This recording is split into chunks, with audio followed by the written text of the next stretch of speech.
Hello Bacha Party, I am your physics faculty from school.com and today we are going to start the next lecture of current electricity. And today our topic is color code for carbon resistance. Okay beta, so let's start. Color code for carbon resistance.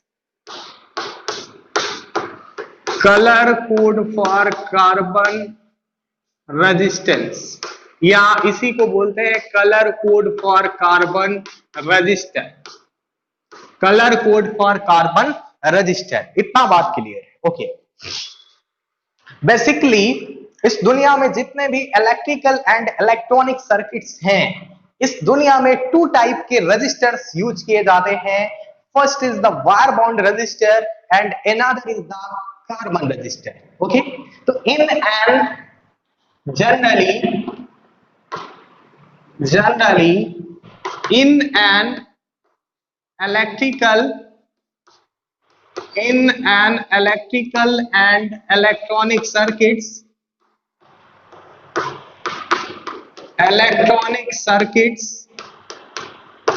there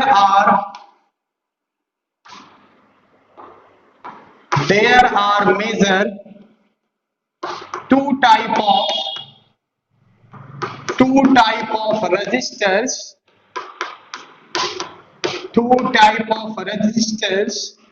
are being used। इतना बात clear है बेटा। वो जो दो type के registers इस दुनिया में यूज किए जाते हैं, first is the wire bound register and another is the carbon register. First is what? First is the wire bound resistor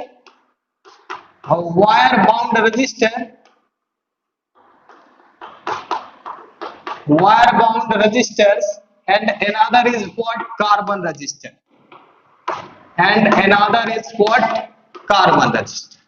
इतना बात क्लियर है।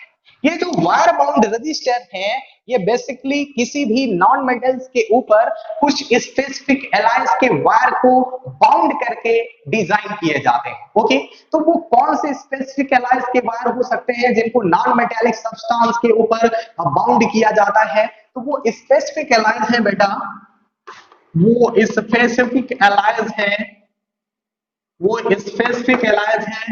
दैट इज द nichrome,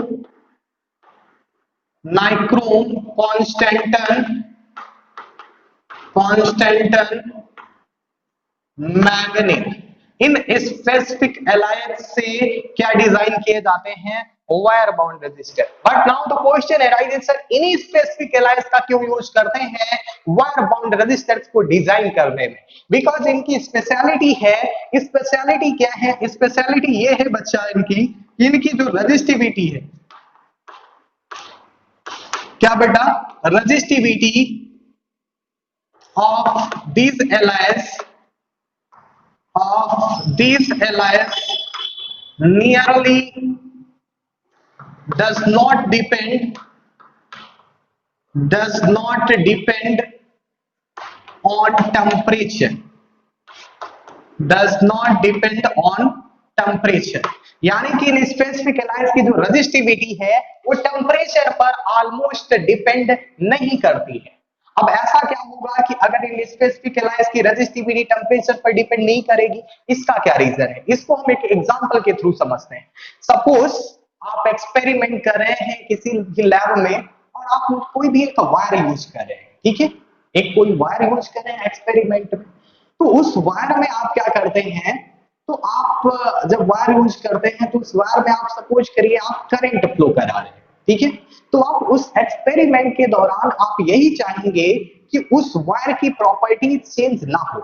अगर वायर की प्रॉपर्टीज किसी भी फैक्टर की वजह से चेंज हो गई तो होगा ये कि जो आपका एक्सपेरिमेंट है वो इफेक्टेड हो जाएगा, ठीक है?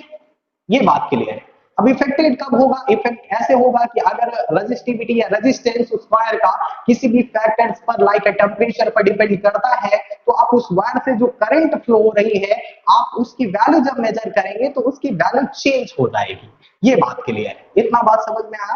अगली बात, इसका दूसरा पॉइंट ऑफ व्यू डिस्कशन करते हैं कि अगर सब हम ऐसा करें कि हम उस लैब में जो हमने वायर यूज किया हुआ है हम उसमें करंट ही ना फ्लो कराएं? तो बेटा ऐसा नहीं है जनाब, ऐसी कोई कंडीशन नहीं है। आपको करंट तो फ्लो कराना ही कराना है उस वायर में। और जब आप करंट फ्लो कराते हैं किसी भी वायर में, तो होता क्या है उसके पीछे की बात समझिएगा। तो होता यह है बेटा, जब आप किसी भी वायर में क्या फ्लो कराते हैं, करंट फ्लो कराते हैं। Suppose that this is the wire, आपने इसमें क्या फ्लो कराई बेटा, करंट। और जब आप इस दुनिया में किसी भी वायर में करंट फ्लो कराएंगे, तो करंट के फ्लो कराने से उस वायर में क्या जनरेट होती है बेटा, हीट जनरेट होती है। और हीट जब जनरेट होगी तो इसकी वजह से उस वायर का क्या चेंज हो जाता है, रेजिस्टेंस चेंज हो जाता है। इतना बात क्लियर है कि नहीं? तो ये बात समझ में आ गया कि क्या चेंज हो जाता है, उसका रेजिस्टेंस चेंज हो जाता है। इसी को हम बोलते हैं कि जब हमने किसी भी वायर में करंट फ्लो कराया और क्या जनरेट हो गई, हीट, तो इसी को हम बोलते हैं इस दुनिया में heating effect of electric current. Heating effect of electric current, heating effect of electric current. Okay, तो जब हम ऐसा करेंगे कि हीट जनरेट हो जाए और हीट की वजह से रेजिस्टेंस चेंज हो जाए, तो हमारा जो एक्सपेरिमेंट है वो जाहिर सी बात है कंप्लीटली इफेक्टेड है।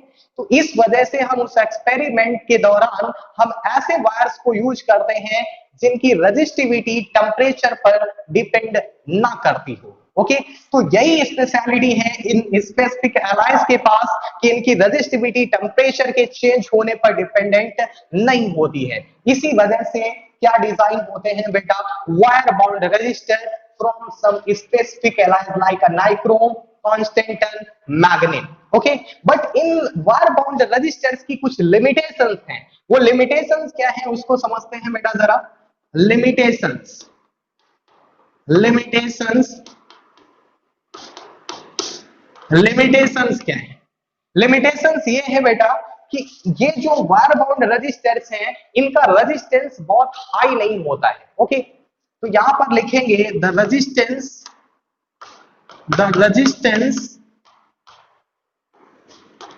can't be obtained practically, can't be obtained practically very high, very high. यानी कि ये जो रेजिस्टेंस है, ये जो रेजिस्टर्स है, वायर बाउंड रेजिस्टर्स है, इनका रेजिस्टेंस कभी भी प्रैक्टिकली बहुत ज्यादा नहीं ऑब्टेन कर सकते हैं। ओके बेटा, तो ये इसके साथ लिमिटेशंस है। इसी वजह से वायर बाउंड रेजिस्टर्स को ज्यादा प्रेफरेंस नहीं दी जाती है रेजिस्टर्स के यूज में। तो सर किसको प्रेफरेंस दी जाती है? तो यहाँ पर सबसे ज्यादा प्रेफरेंस दी जाती है रेजिस्टर्स के यूज में कार्बन रेजिस्टर्स को। ओके, कार्बन रजिस्टर्स के बारे में बात करते हैं बेटा। कार्बन रजिस्टर्स क्या होते हैं? ओके, आई होप आपको वायर बाउंड रजिस्टर्स के बाद में बात समझ में आई होगी कि वायर बाउंड रजिस्टर्स क्या होते हैं। ओके, अब बात करते हैं जरा कार्बन रजिस्टर्स के बारे में। What is the carbon resistor? Carbon resistor, इन कार्बन रजिस्टर्स की स्पेशलिटी है, तभी इनको प्रेफरेंस दी जाती है बेटा। इनकी स्पेशलिटी क्या है? इनकी स्पेशलिटी ये है it has very high resistance, it has very high resistance, few mega ohms तक। मेगा ओम समझ लीजिए कितनी बहुत बड़ी वैल्यू है। ओके, एंड सेकेंड स्पेशलिटी कि it is compact, it is compact. Compact का मतलब होता है वेरी स्मॉल, तो it is compact meaning it's very small in size. Okay, तो जो कार्बन रजिस्टर्स होते हैं इनका रेजिस्टेंस बहुत हाई होता है। एंड दूसरी स्पेशलिटी कि इनका जो साइज है वो बहुत ही स्मॉल साइज होता है। ओके, तो इस वजह से हम किसको प्रेफरेंस देते हैं? कार्बन रजिस्टर्स को प्रेफरेंस देते हैं। ओके, इतना बात क्लियर है।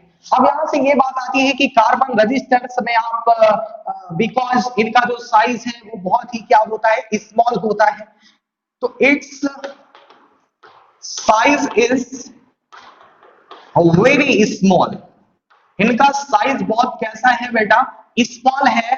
That's why you can't see the value of resistance on the carbon resistance. इसी वजह से आप रेजिस्टेंस की वैल्यू इन कार्बन रेजिस्टर्स पर आइडेंटिफाई नहीं कर सकते। ओके, तो that's why you can't see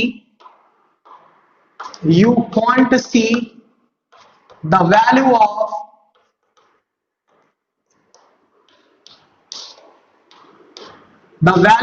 resistance in the resistance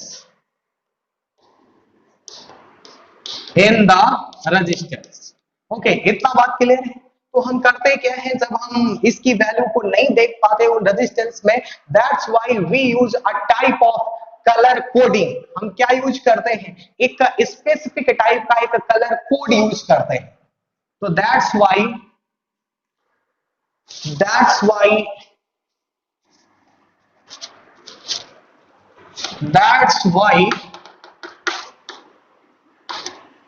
we use color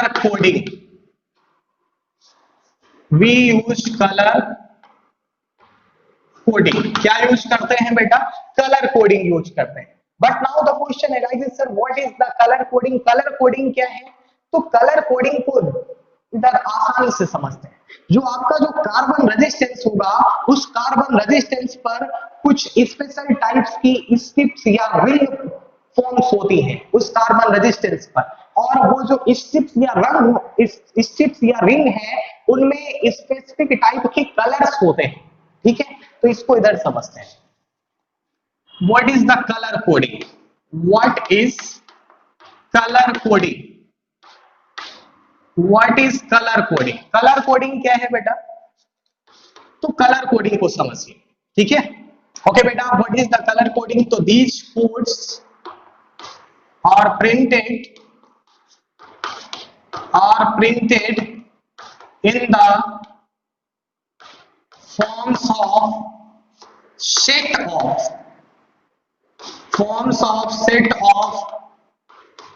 strips or ring, okay, then by reading the value of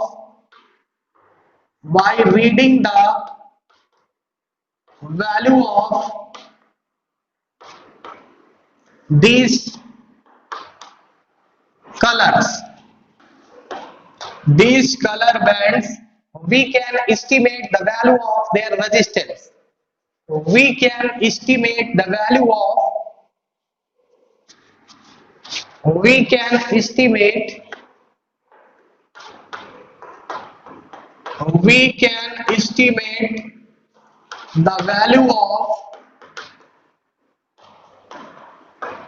their resistance। हम क्या estimate कर सकते हैं? इनके रेजिस्टेंस की वैल्यू को एस्टिमेट कर सकते हैं। ओके बेटा, अब जरा इसको सीखते हैं, ये कलर कोडिंग होती क्या है।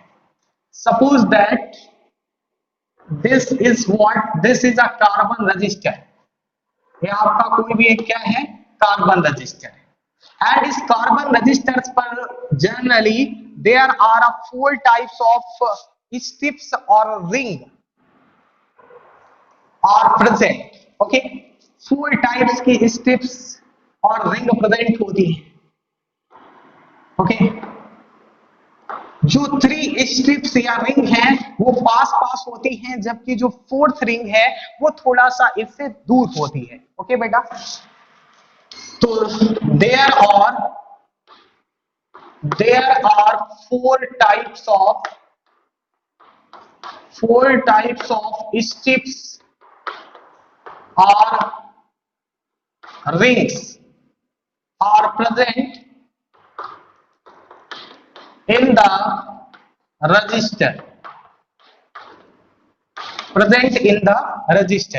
This is known as strip A, this is known as strip B, this is known as strip C, and this is known as what beta? Strip D। या इसी को बोलते हैं colour band A, colour band B, colour band C and colour band D। But now the question arises कि sir ये जो colour band A B C D है, ये क्या डिफाइन करते हैं, किसको रिप्रेजेंट करते हैं? इसको समझते हैं जरा। ओके, कि ये जो कलर बैंड्स हैं ए बी सी डी, ये किसको रिप्रेजेंट करते हैं? ओके, तो कलर बैंड्स ए ये बेसिकली इंडिकेट करता है, ये किसको इंडिकेट्स करता है? ये इंडिकेट्स करता है बेटा नंबर्स को। ओके, नंबर बोले तो मैग्नीट्यूड को। ओके, मैग्नीट्यूड या इसी को बोलते हैं बेटा सिग्निफिकेंट फिगर।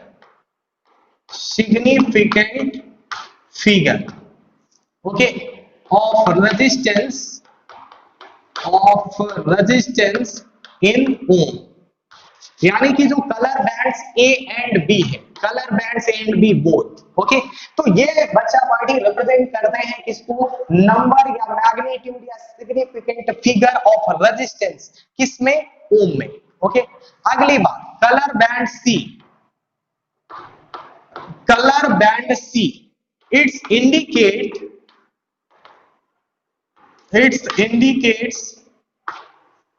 द मल्टीप्लायर, ये मल्टीप्लायर को रिप्रेजेंट करते हैं। मल्टीप्लायर का मतलब क्या है बेटा? Order of magnitude. Okay, order of magnitude का मतलब होता है पावर ऑफ 10, यानी आप 10 की पावर में किससे मल्टीप्लाई करा रहे हैं। ठीक है, तो इसका मीनिंग है बेटा power of 10। Okay, power of 10। And next is the colour band D. Okay, color band D, it indicates the tolerance। Tolerance क्या है बेटा? Tolerance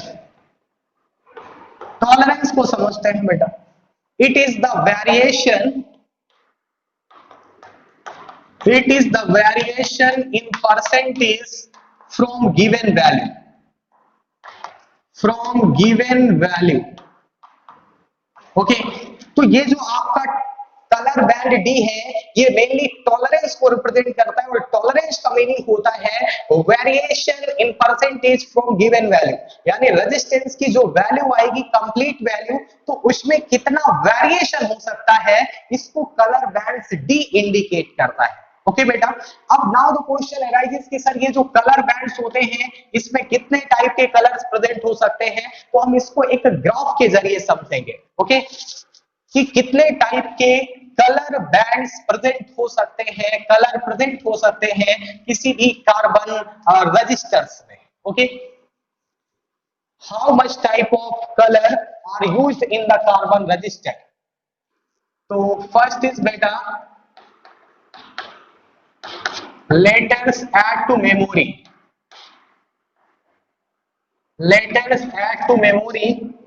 and next one is color. Okay, and the next one color band AB, color band C, and color band D। इसको बोलते हैं बेटा colour band and B, colour band C, colour band D. This is the significant figure,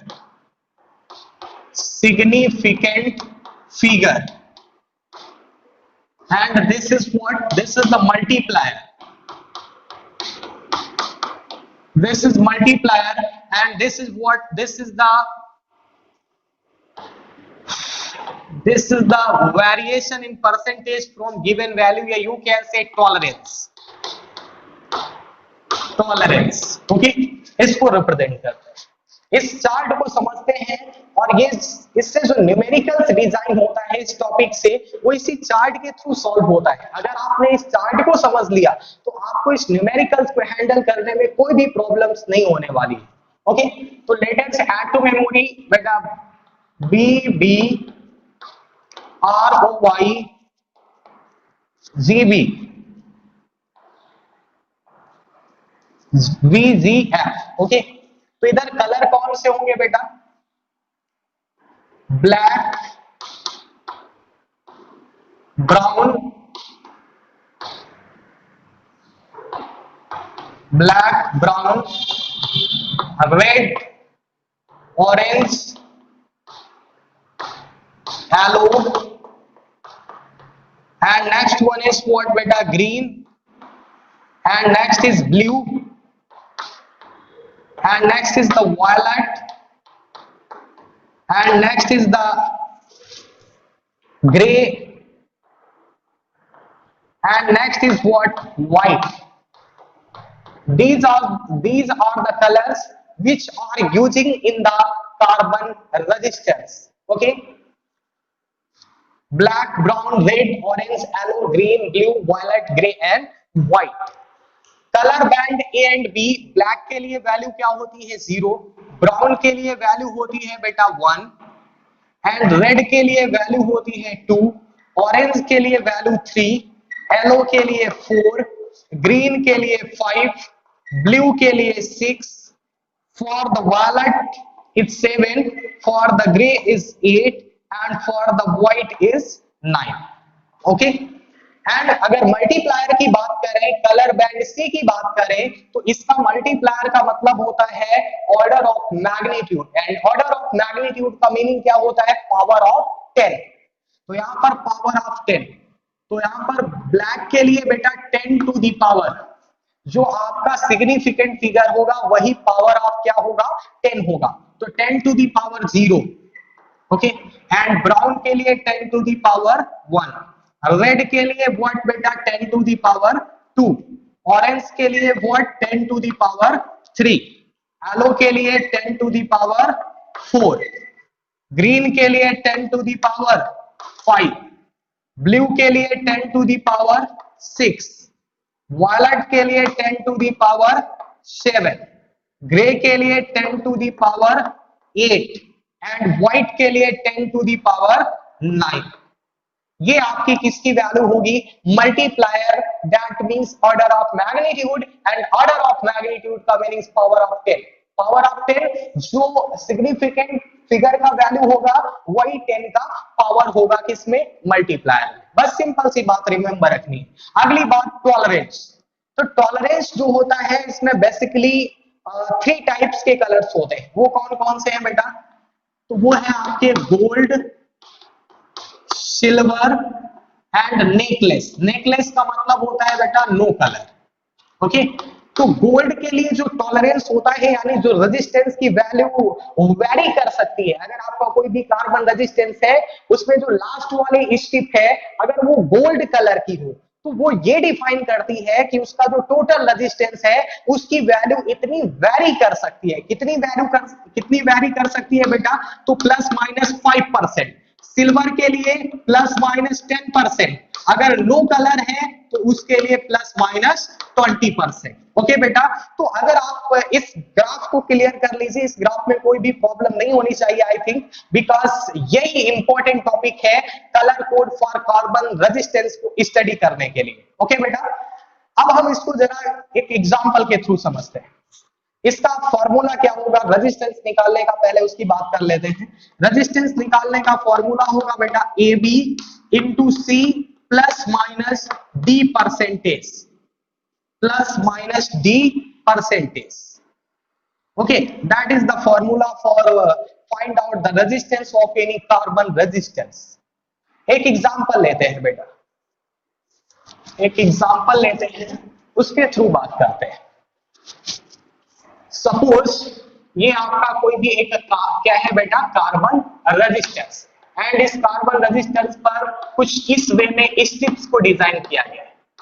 अब यहां पर ये जो first strips है बेटा, फर्स्ट स्ट्रिप्स है ये आपकी ग्रे कलर की है, जो सेकंड स्ट्रिप है आपकी ये ब्राउन कलर की है, एंड जो थर्ड स्ट्रिप्स है आपकी ये रेड कलर की है, एंड जो लास्ट स्ट्रिप्स है आपकी ये सिल्वर कलर की है। ठीक है, सिल्वर कलर की। तो इससे पूछेगा what is the value of this carbon resistance. इस कार्बन रेजिस्टेंस की वैल्यू पता करनी। कैसे पता करेंगे? तो इसके लिए फॉर्मूला क्या है बेटा? R is equal to AB cross C plus minus D percentage. Okay, तो R इज इक्वल टू जो सिग्निफिकेंट फिगर है, सिग्निफिकेंट फिगर ग्रे के लिए कितना है बेटा? ग्रे के लिए सिग्निफिकेंट फिगर, ग्रे के लिए सिग्निफिकेंट फिगर है बेटा 8, तो 8। ओके, बी यानी कि आपके जो कलर बैंड्स बी है वो क्या है? Brown, that is brown. Brown के लिए सिग्निफिकेंट फिगर कितना है बेटा? 1 इनटू सी। सी का मीनिंग क्या है बेटा? मल्टीप्लाई। सी में कलर बैंड किस कलर का है बेटा? तो रेड कलर का, और रेड कलर के लिए मल्टीप्लायर कितना होता है? 10 to the power 2। Okay, plus minus D percentage का मतलब है जो आपकी कलर बैंड या कलर स्ट्रिप्स जो डी है वो किस कलर की है? तो वो सिल्वर कलर की है, और सिल्वर कलर के लिए जो टॉलरेंस है यानी जो डी की वैल्यू है वो प्लस माइनस 10% है, तो 10%। ओके बेटा, 10%। तो that is the resistance of this carbon resistance. ये इस कार्बन रेजिस्टेंस का रेजिस्टेंस आ जाएगा। अब यहाँ पे आंसर क्या है? इसकी वैल्यू इतनी आ गई यानी 81, या इसको आप और लिख सकते हैं बेटा इधर, R is equal to 8100, 10 to the power 2 का मतलब 00 प्लस माइनस 10%। तो ये वैल्यू ये बताती है कि इस जो कार्बन रजिस्टर का जो रेजिस्टेंस है that is 8100 ohm. Okay, but इसमें वेरिएशन हो सकता है, इसकी वैल्यू 10% इसकी ओरिजिनल वैल्यू की कम भी हो सकती है, और इसकी वैल्यू यानी इस रेजिस्टेंस की वैल्यू, इस कार्बन रजिस्टर के रेजिस्टेंस की वैल्यू इसकी ओरिजिनल वैल्यू की 10% ज्यादा भी हो सकती है। ओके बेटा, एक और न्यूमेरिकल लेते हैं इसी टाइप का, ठीक है? उससे आपको ये बात आई थिंक क्लियर हो जानी चाहिए। एक और न्यूमेरिकल लेते हैं। सपोज बेटा this is what, this is the carbon register and this is the strip A, this is the strip B, strip C and this is what? Strip D। strip A अब इस बार किस colour का बना हुआ है बेटा? तो strip A है आपका, strip A आपका रेड कलर का है, strip B आपका व्हाइट कलर का है, एंड strip C आपका ब्लैक कलर का है, एंड strip D आपका नो कलर है। क्या है बेटा? No colour. तो इसका क्या फाइंड आउट करिए? रेजिस्टेंस। इस कार्बन रजिस्टर का रेजिस्टेंस कितना होगा? तो इसके लिए we use the formula R is equal to AB cross C plus minus what? D%। ठीक है, तो यहां से R is equal to significant figure for colour band A and colour band B के लिए। तो कलर बैंड A है वो किस कलर का है? रेड कलर का, और रेड कलर के लिए बेटा सिग्निफिकेंट फिगर की value 2, and colour band B किस कलर का है? व्हाइट कलर का। व्हाइट कलर के लिए कलर बैंड की वैल्यू क्या होती है बेटा? 9, सिग्निफिकेंट फिगर की value into C. C is what? C is the multiplier, और ये किस कलर का है बेटा? तो ये ब्लैक कलर का है, और ब्लैक कलर के लिए मल्टीप्लायर का वैल्यू कितना होगा? 10 to the power 0 plus minus no colour. No colour के लिए वेरिएशन कितना शो कराता है? ये 20%। we know that बेटा 10 टू द पावर 0 का वैल्यू कितना होता है? 1। तो यहां से we can write R is equal to 29, 29 into 1 plus minus 20%। तो R is equal to कितना हो जाएगा? 29 प्लस माइनस 20%। तो ये आपकी वैल्यू आ जाएगी। दैट मींस क्या है कि इस कार्बन रेजिस्टेंस का जो रेजिस्टेंस है वो 29 ओम है, और इसकी वैल्यू जो वेरी कर सकती है वो प्लस माइनस 20। प्लस माइनस का मतलब है इतनी ज्यादा हो सकती है ओरिजिनल वैल्यू की 20%, या तो इसकी जो रेजिस्टेंस की वैल्यू है वो इसकी ओरिजिनल वैल्यू की 20% कम हो सकती है। ओके, इतना बात क्लियर है। अगली बात एक और बेटा, एक और न्यूमेरिकल लेते हैं।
बेटा, this is the next numerical. कह रहा है कि how will you represent a resistance of 3700 plus minus 10% by colour code.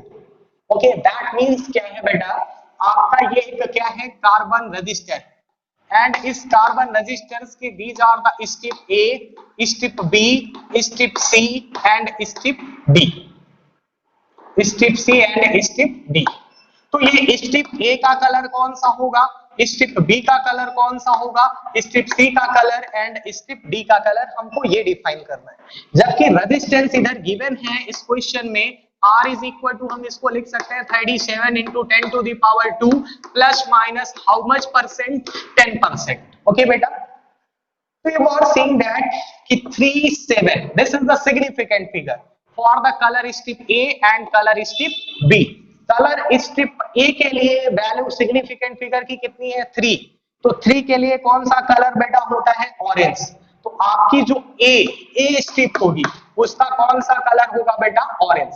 ठीक है, एंड सिग्निफिकेंट फिगर कितना है बेटा, 7 कलर बैंड्स बी के लिए। तो इसके लिए कौन सा कलर होता है, तो इसके लिए कलर होगा बेटा violet, violet. And next is the 10 to the power 2 which is the multiplier. 10 to the power 2 किसका मल्टीप्लायर है, तो ये रेड कलर का मल्टीप्लायर है। तो जो सी स्ट्रिप होगी वो किस कलर की होगी बेटा, रेड कलर की। And next one is plus minus 10%। 10% किसका वेरिएशन होता है, किस रेजिस्टेंस का वेरिएशन होता है, तो सिल्वर का। ठीक है, तो जो आपकी स्ट्रिप डी होगी वो किस कलर की होगी मुन्ना, सिल्वर कलर की होगी। तो आपकी strip A B C D के कलर्स इस तरीके से you can find easily in any numericals. इस टॉपिक से सिर्फ और सिर्फ केवल 2 टाइप का न्यूमेरिकल बनता है। एक टाइप का न्यूमेरिकल ये है कि आपको कोई एक कार्बन रेजिस्टेंस दिया जाएगा, उसमें स्ट्रिप्स के कलर दिए जाएंगे और आपसे उस कार्बन रेजिस्टेंस का रेजिस्टेंस पूछेगा, जिसको हमने पहले 2 एग्जांपल्स के थ्रू हमने समझाया। और दूसरा न्यूमेरिकल्स किस टाइप का पूछा जाएगा कि आपको रेजिस्टेंस की वैल्यू प्रोवाइड करा दी जाएगी और आपसे कार्बन रेजिस्टेंस की जितनी भी स्ट्रिप्स हैं like A B C D, इनका कलर पूछ दिया जाएगा। तो सिर्फ और सिर्फ केवल 2 टाइप के न्यूमेरिकल्स बनते हैं। थोड़ा सा इजी टॉपिक है, समझ लीजिए। बट ये जो आपने ये इस ग्राफ को समझा कि ब्लैक ब्राउन रेड ऑरेंज, इसको रिमेंबर कैसे रखेंगे ऑलवेज इन योर माइंड, जिससे आपके लिए टॉपिक और आसान हो जाए। तो इसको समझने के लिए एक ट्रिक समझते हैं। वो ट्रिक क्या है, दैट इज इंपॉर्टेंट। ओके, जिससे आप के माइंड में हमेशा ये टच रहेगा। वो ट्रिक है बेटा, ट्रिक इन कलर्स को रिमेंबर रखने के लिए, BB ROY Great Britain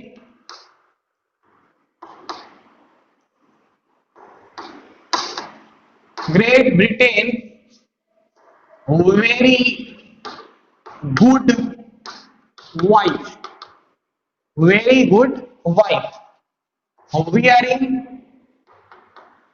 wearing gold silver necklace।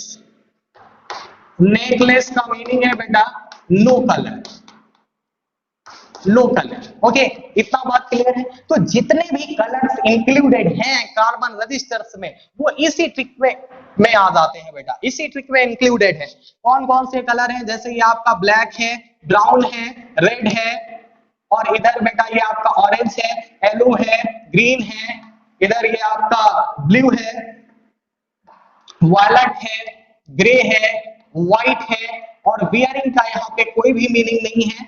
Wearing का मतलब है कि जो आपकी जो बहुत अच्छी सी वाइफ है वो क्या पहने हुई है, तो उसने गोल्ड पहन रखा है, सिल्वर पहन रखा है, एंड नेकलेस, नेकलेस का मीनिंग है हार पहन रखा है। ओके, और नेकलेस का मीनिंग ओरिजिनलिटी में इधर है नो कलर। ओके, तो आप इस स्टिक के थ्रू आप इन सभी कलर्स को रिमेंबर रख सकते हैं। और ऑलवेज जो सिग्निफिकेंट फिगर का वैल्यू स्टार्ट होता है वो 0 से स्टार्ट होता है और लास्ट लिमिट कहां तक है, 9 तक। अगर आप मल्टीप्लायर की बात करेंगे तो मल्टीप्लायर क्या होता है, मल्टीप्लायर का मतलब होता है पावर ऑफ 10, यानी 10 की पावर में कितना है।